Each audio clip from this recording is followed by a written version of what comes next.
man, there was a couple really, really hard picks with everything going on around these teams. And frankly, from a matchup perspective, Dusty, I mean, there's a couple really neat games and a couple close spreads, but the biggest challenge has been trying to handle these monster lines that we've got in a few games because of uncertainty at quarterback and obviously a pretty weird setup with a couple teams that made the playoffs that I'm not sure that many people think that right now as they go into wildcard weekend are legitimate playoff teams.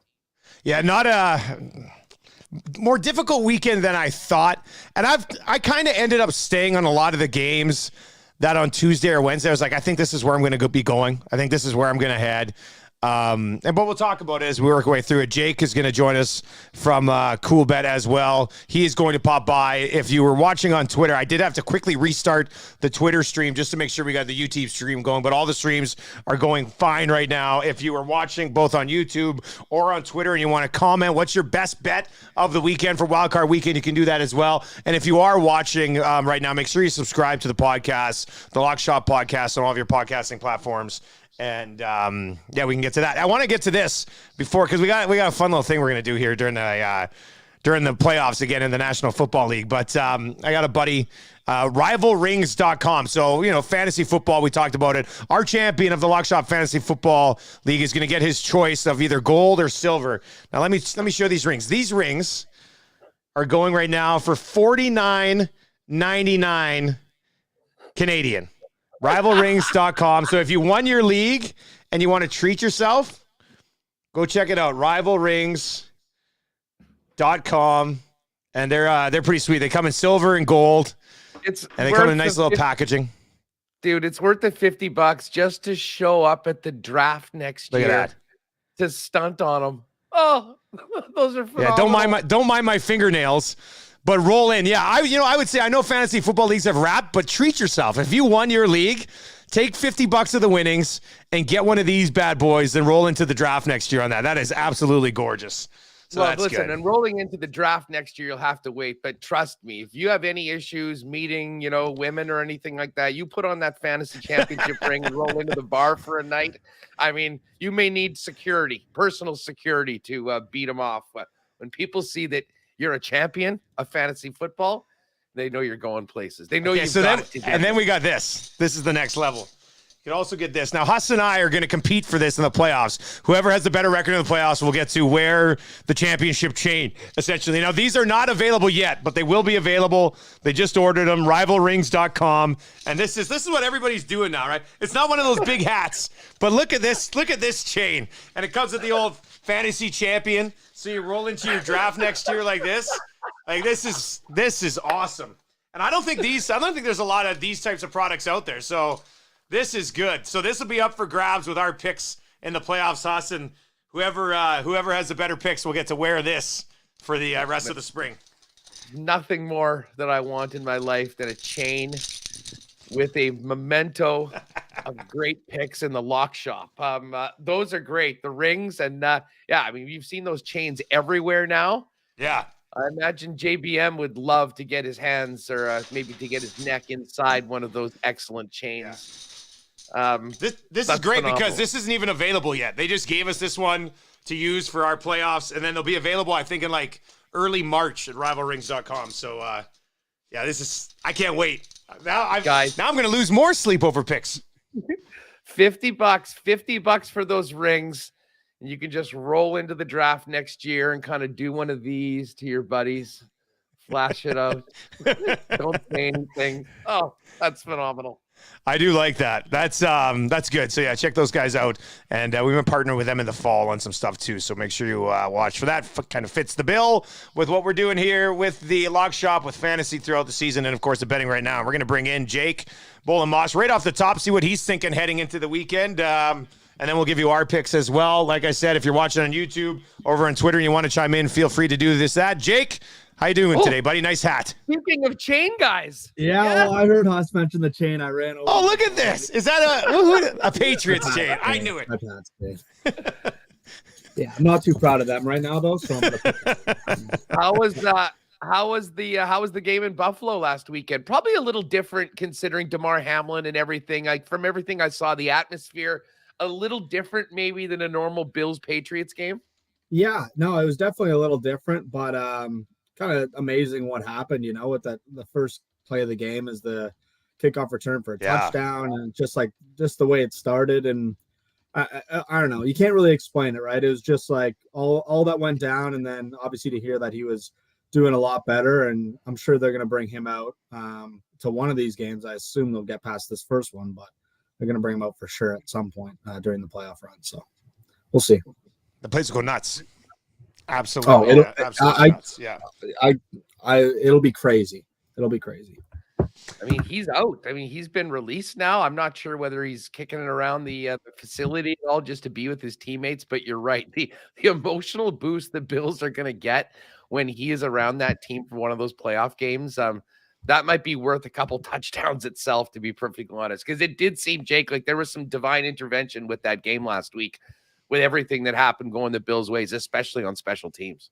Yeah, no doubt. I mean, it's almost like it's unexplainable, right? Like what went on. So I don't know. Like I'm sure a lot of people are saying team of destiny, and I have a hard time arguing against it. Okay, so Huss and I were talking about, originally earlier in the week, I thought, oh no, this won't be that bad. But as we got closer to revealing our picks here on Friday, this week ended up being a little bit more difficult. I don't know if we usually get three like pretty significant favorites on Wild Card weekend, but Jake, is there anything that really jumps off the page that you absolutely love this week, or are you kind of trying to work your way through it as well? Yeah, I mean, I don't absolutely love anything, if I'm being honest with you. I did lock in Jags money line after I saw the Mike Williams news. That's a big factor for the Chargers, and I just think in Jacksonville makes a big difference. And I don't know if people take that into account enough. We've seen them in the playoffs, I don't know, 5 or 6 years ago, and we've seen them make playoff runs. It was with Blake Bortles at the time. That was I think 6 or 7 years ago maybe. But I was watching that in Vegas when they went on that run. I remember that. Blake Bortles. That was nuts. Yeah, another Houdini act like Tom Brady. I'm definitely not counting them out. But nothing that I'm super in love with. It's pretty crazy to see these big spreads. And I mean, I'm hoping it's going to be a crazy weekend, but it doesn't look like, based on the odds makers, that it's shaping out to be that just yet. So we'll see. I mean, yeah, we basically got two close. Well, we got two close spreads in the Vikings, Giants, the Jags, Chargers, and then the Monday Nighter, and the other three games. And we're going to get to all of those are monster numbers. And like the Bills number in particular with the official Tua news, I kind of thought that 9.5 number that was hung out earlier was without Tua. And then once they sort of confirmed that, it looks like Skylar Thompson starting, went all the way up to 13. It seems like it's going to have a tough time. I'm not sure it can get much higher, to be perfectly honest, but there's a reason for that. Yeah, and I was thinking the same thing, Huss. I'm wondering if it was like a questionable number. Like, does that number come down maybe just a touch, like to what was it, 9 or 9.5 before he was ruled out? So maybe it comes down to like a 7.5, 8 if he was officially in. But we also wouldn't know his status. Like, would he have been in at 100%? Probably not. So yeah, I mean, I don't disagree with you, but yeah, I think once they confirmed he was out, obviously, and I'm sure people try to get that 9.5 number after the fact, and it was pretty off the board pretty quick. So yeah, that one, I have a hard time seeing the Dolphins doing really anything in that game. Obviously they have some weapons on the offense, but if the quarterback can't get the weapons the ball, then how are they gonna it's not gonna help much. No. Well, you know what, staying on that, and I mean, we're still going to get to our picks for the games, but one of the fun things, and we've had a lot of fun hanging with the Sunday specials on Coolbet, we do have the wild card specials, Jake, and highest scoring team and lowest scoring team. For highest scoring team, the Bills are a clear favorite. They're 3-1. Then the Niners at plus 550, Vikes and Bengals at 675, Dallas plus 775, Giants and Chargers at 850, and then Jags, Bucks, Seahawks. As far as the lowest scoring teams, not surprising, the teams with backup quarterbacks, Dolphins plus 250, Ravens plus 300, and then Seattle going on the road to San Francisco at plus 350. Everyone else 10-1 or more. Any leans on the specials for the highest or lowest scoring team this week? Yeah, I mean, if you're going for value, I think I might look at that Chargers-Jags game. I mean, if you can kind of pick a side that you like, Jags have been the kind of team I've been riding for overs most of the season. And I don't think the Chargers D is as good as the players' names that are on it, if you know what I mean. Obviously, they got a Bosa and a Khalil Mack, but I don't know if it necessarily speaks for their defense being that good. So, yeah, what do we got? The Jags at 9-1 and the Chargers at 8.5 to 1. I don't mind that. Obviously, it's hard to shy away from the Bills, but as the favorite, I really have a hard time taking them. So I think I'd look value probably in that game. I think that one I'm probably betting the over as well, even though, like I said, I locked in the Jags this morning. Well, there's certainly a lot to get to. No doubt about that. We're going to dive into all 6 games right now. Jake, thanks a lot for popping by, buddy, and best of luck this weekend, man. Yeah, boys, you too. And I'll probably get on that lock shop partner parlay as well. I'm sure you'll talk about that. So we are going to get to that. Thanks a lot, Jake. We will get to the partner parlay after we kind of lay out the games, and then we'll give you that partner parlay a little bit later on. It's available right now if you want to sneak peek. You can go see it at Coolbet.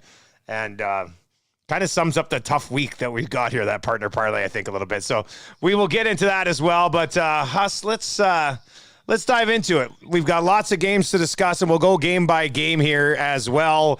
And let's start on Saturday. We'll work our way through Sunday, and then obviously we'll wrap it up on Friday. So take it away, Huss. Let's get to this first game. We're going to go head-to-head on a number that, as of right now, is 9.5. You got it at 10 at one point, right? Well, here's the thing. Here's the thing. Right now, I mean, depending on which side you want it, you're going to want to bet.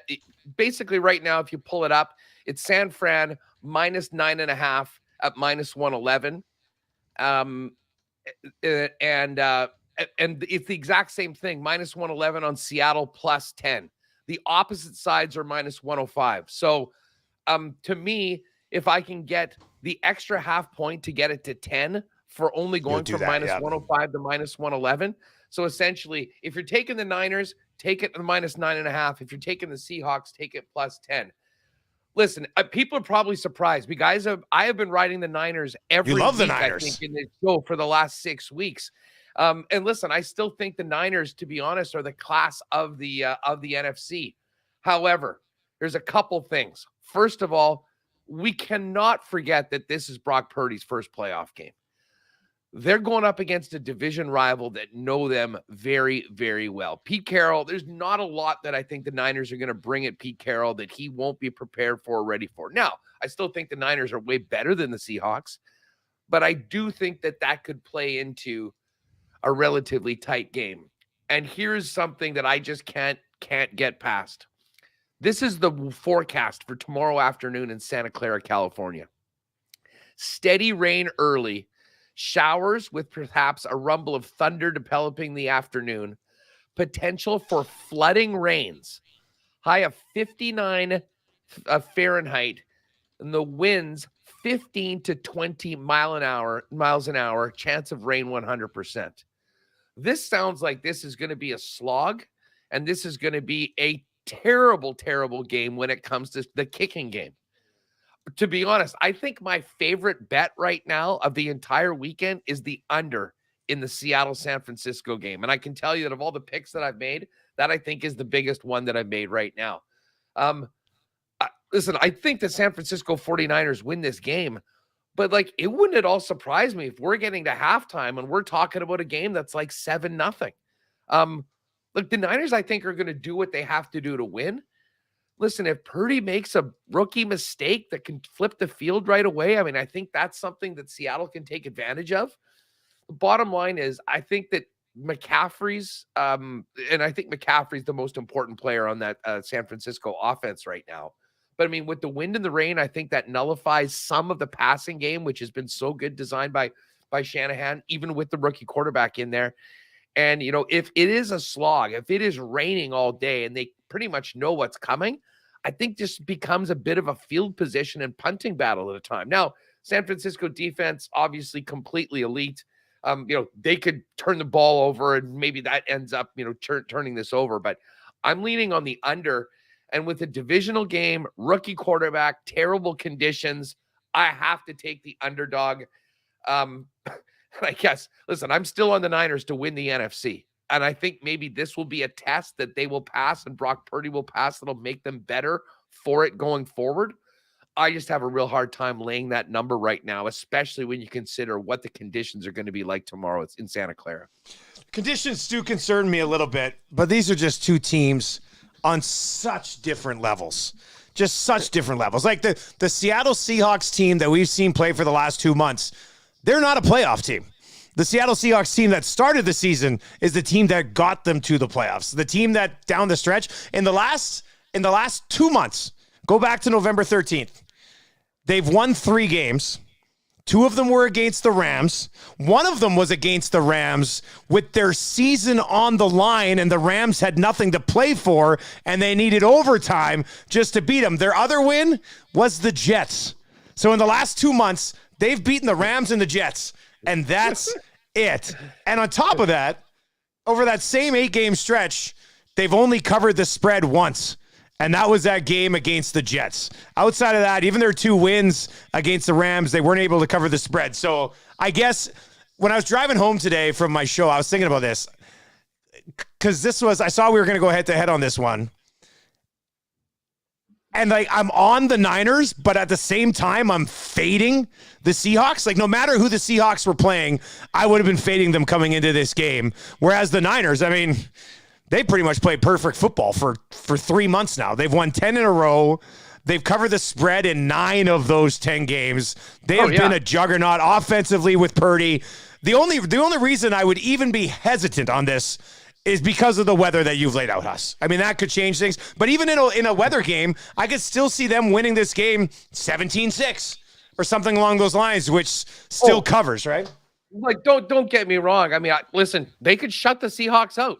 That wouldn't surprise me at all. I do love that under. If you put a gun to my head on this game, I'm just taking the under 42.5. I see it's at 42 right now.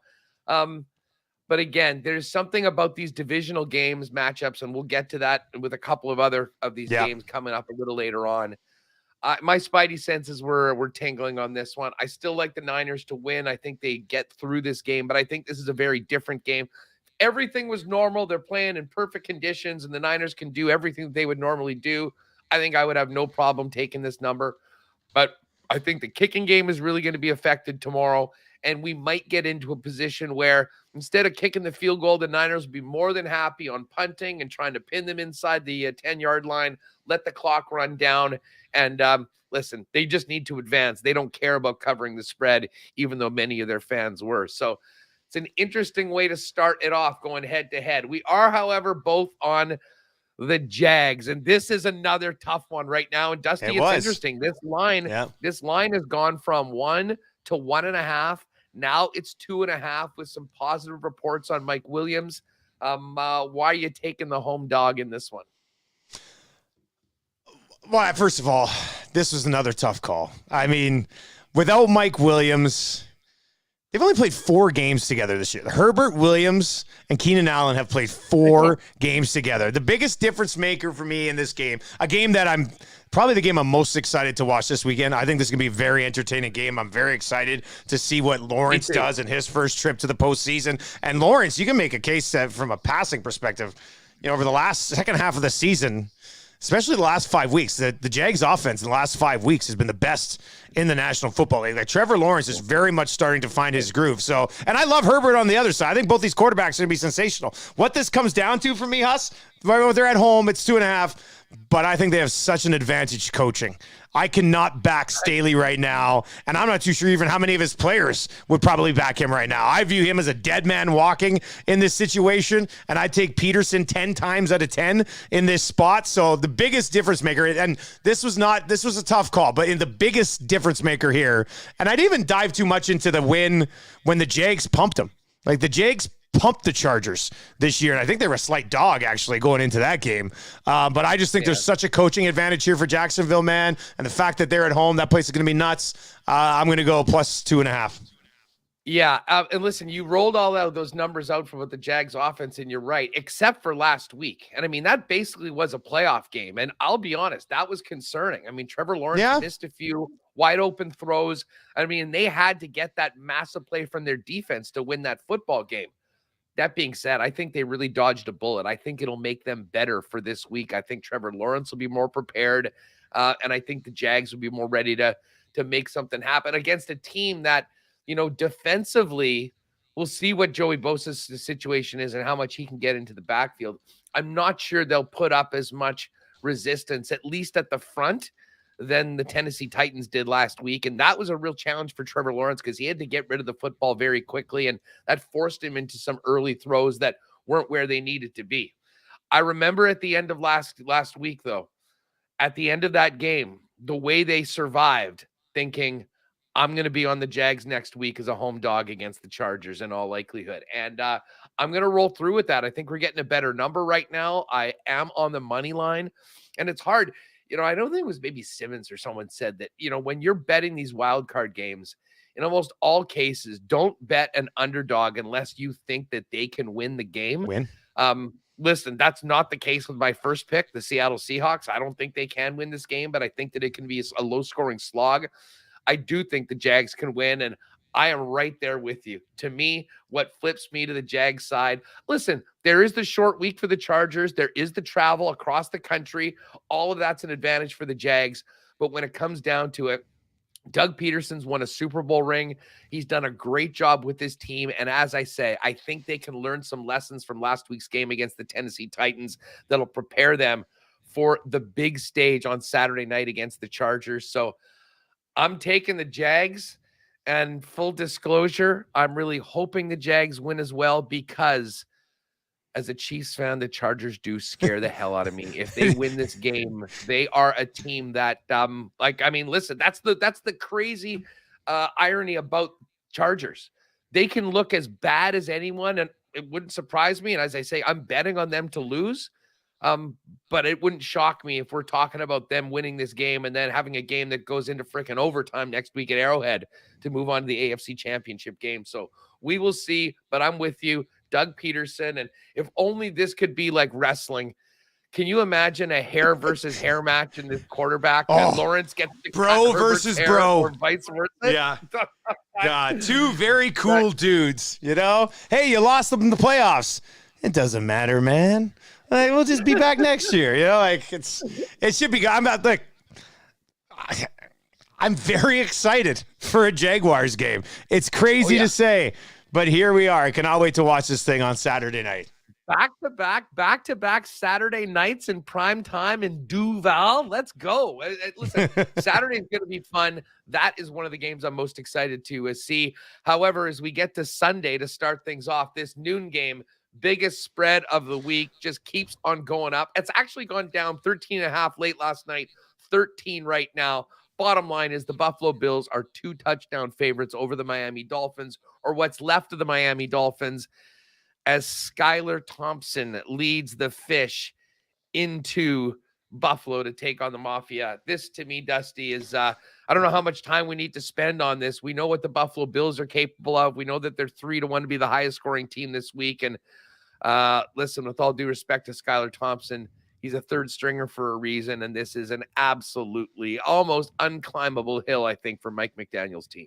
Yeah, there's no chance they win this game. It would be one of the biggest upsets, personally, I think, in playoff history. It would be insane if they pull that off. And I can't even come up with a reason why I really like. I mean, the only reason that I would say that maybe the Dolphins, and this is such a generic answer when you're doing betting, it's a big number.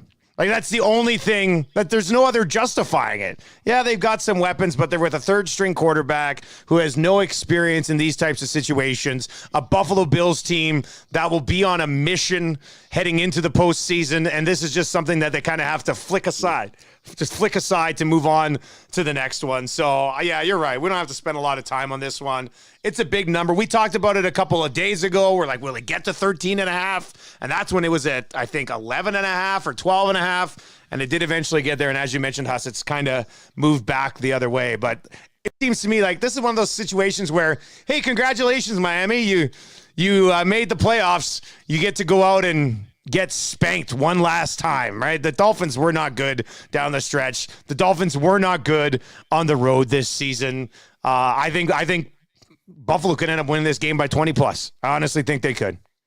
This is essentially a buy for the Bills. I mean, and it really sucks the way the tiebreakers work. I would have loved to have seen the Pittsburgh Steelers with their defense get a shot at the Bills. I think that would have been a better game. And frankly, even New England, even if New England had another shot at them, I mean, that game, when you think about it, with the 2 return touchdowns, you take away what happened on special teams. And I know you can't do that, but that was a close game last week.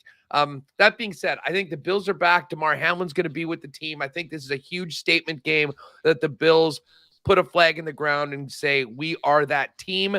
We're ready for the Bengals, assuming that they win the following week. And by the way, if you're like the Dolphins team total, 14, I'm not sure they get out of single digits in this game, to be perfectly honest. So anyways, Bills cover the number.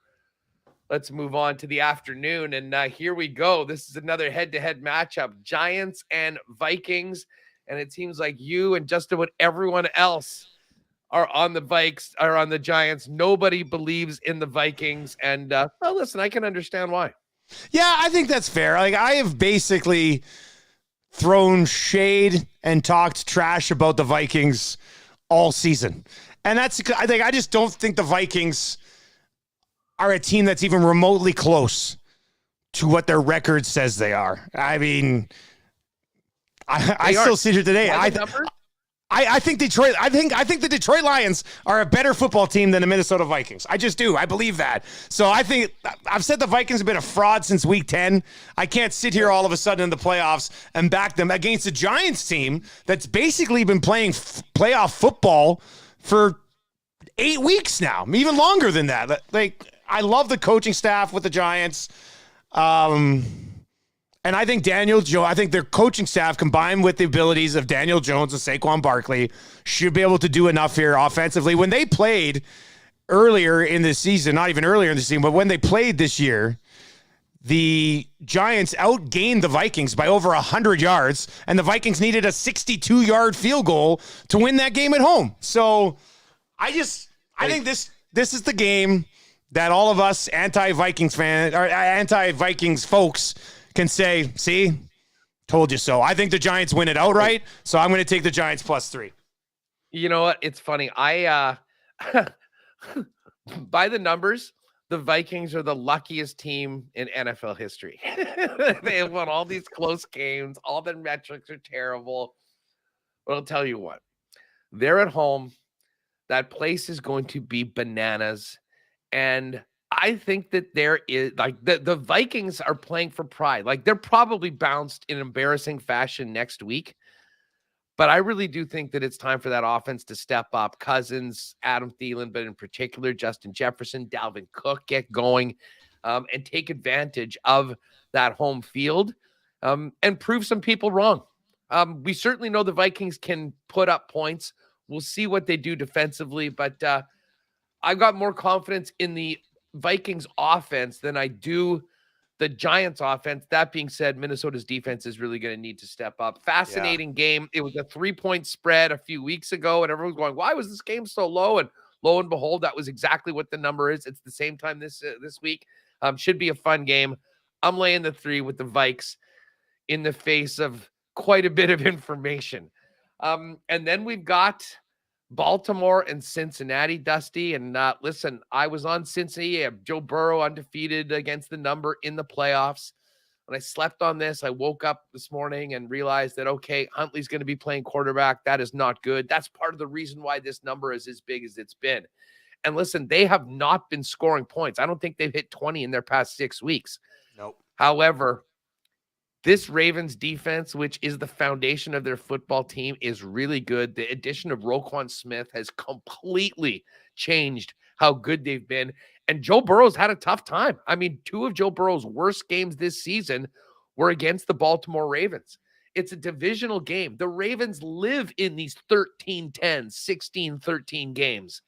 So to be perfectly honest, as much as I think the Bengals are the better team, I really want them to win because we as football fans need to get that Buffalo-Cincinnati game. I woke up this morning going, no, I can't lay a 10 on Cincinnati.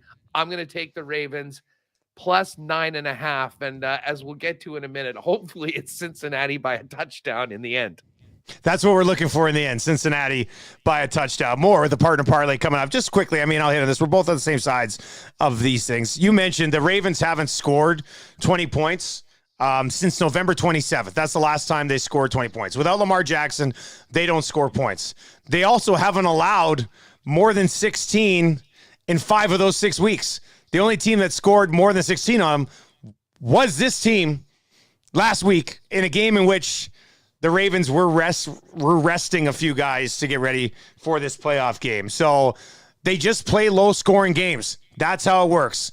Most of these games, prior to that game against the Bengals, the last 5 games for the Ravens, both teams were under 20 points. So I'm going to go Baltimore plus 9.5. They'll lose this game. I don't think they'll win this game, but I think their defense could possibly even put some points up on the board, which would help cover the 9.5 here. So this is a nod of respect to the Ravens defense to keep it within 10.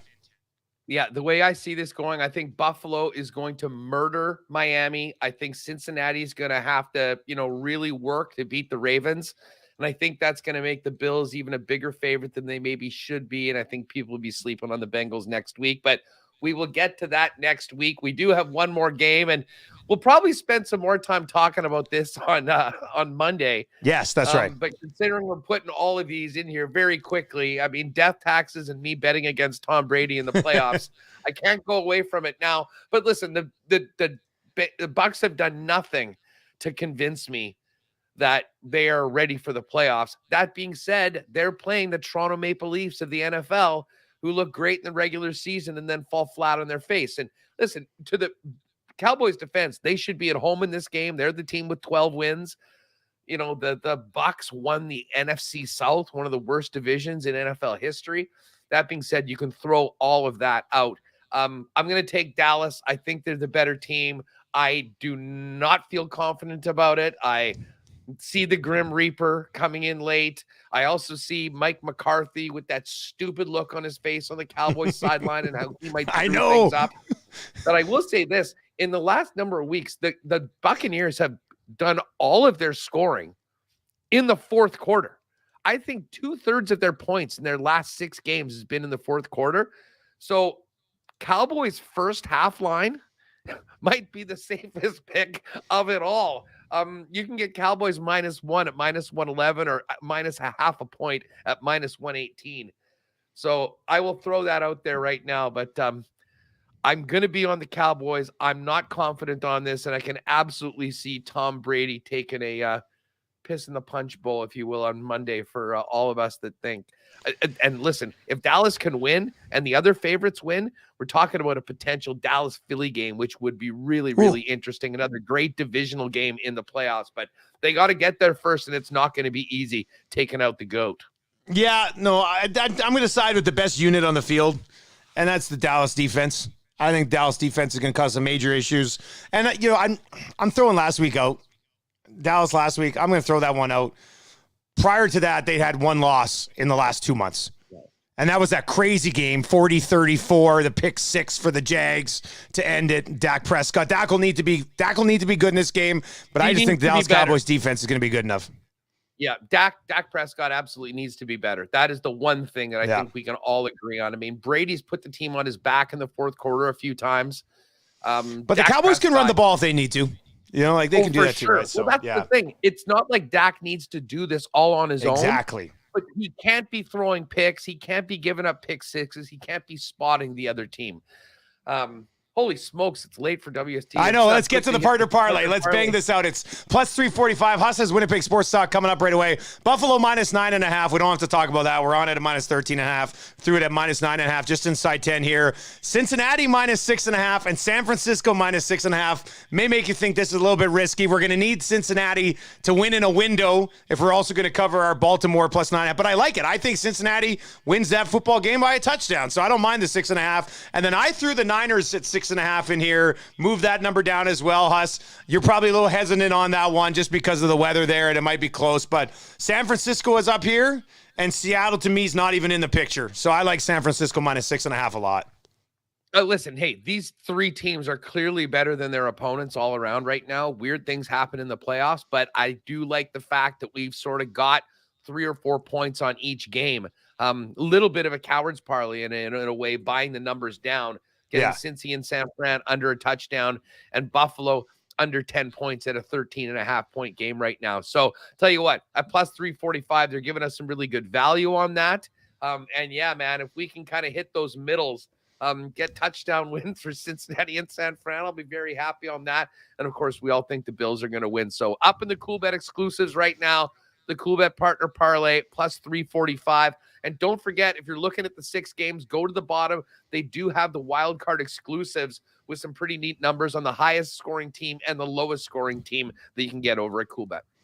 Hop on over to the Winnipeg Sports Talk YouTube channel. Hustle's going to be on right away. We'll be back on Monday recapping everything, some final thoughts, probably some prop plays on that Monday nighter between the Bucks and the Cowboys as well. We will talk to you then. Huss, enjoy the weekend, buddy. Good luck, dude.